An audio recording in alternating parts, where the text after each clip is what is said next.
If you'd walked into an average American supermarket about 20 years ago, you would have been hard-pressed to find an organic label anywhere. Now, almost every aisle has something labeled organic. The problem for consumers is figuring out exactly what does the label mean.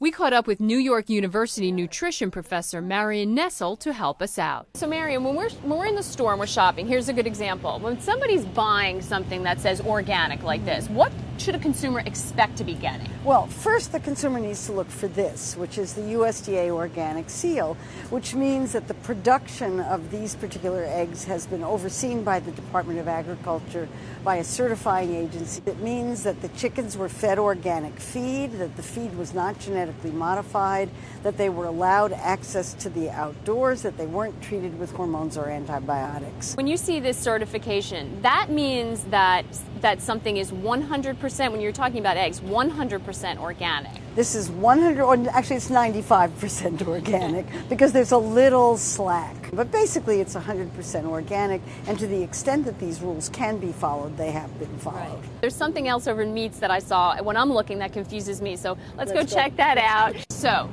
we've got this chicken, family farmed, grown without antibiotics. I even see certified humane, but I don't see organic on it. It's not organic. That's that simple. These chickens are not produced probably using organic feed.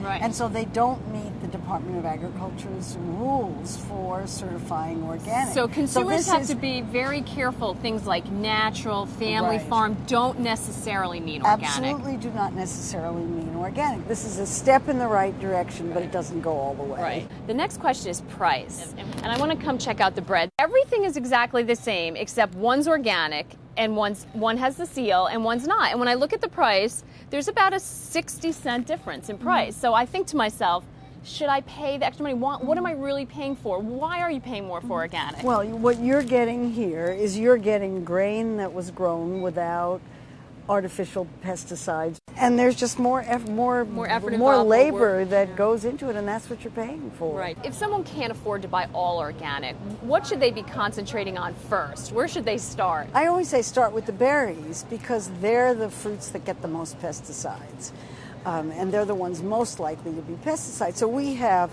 two packages of berries here. This one is organic with the USDA seal on it. This one is not. They're priced the same. I'd buy the organic.